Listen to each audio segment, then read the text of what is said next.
స్థానిక సంస్థల ఎన్నికల సందర్భంగా పల్లెల్లో ప్రలోభాల జోరు కొనసాగుతుంది. తాజాగా నాగర్ కర్నూలు జిల్లాలోని గ్రామాల్లో మద్యం ఏరులై పారుతుంది. అధికారుల అండదండలతో బెల్ట్ షాపులు, మాంసం విక్రయాలు జరుగుతున్నాయి. అభ్యర్థులు అధికార దాహంతో పంట పొలాల్లో మద్యం డంపులు ఏర్పాటు చేస్తున్నారు. చీప్ లిక్కర్ నుంచి హై లెవెల్ మద్యం వరకు లక్షలు విలువ చేసే మద్యం స్టాక్ పెడుతున్న అధికారులు కనీసం తనిఖీలు కూడా చేయలేని ప్రజలు ఆగ్రహం వ్యక్తం చేస్తున్నారు.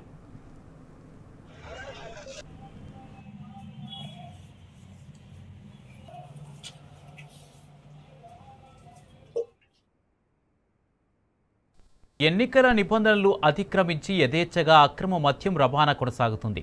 రంగారెడ్డి జిల్లా యాచారం పిఎస్ పరిధిలో అక్రమంగా రవాణా చేస్తున్న 25 బీర్ కాటన్లను యాచారం ఎస్ఓటి పోలీసులు పట్టుకున్నారు. నిందితులపై కేసు నమోదు చేసి దర్యాప్తు చేపట్టారు. యాచారం మండలం మాల్ గ్రామం నుంచి మర్రిగూడ మండలం అజిలాపురంకు మద్యం అక్రమంగా తరలిస్తున్నట్లు పోలీసులు గుర్తించారు.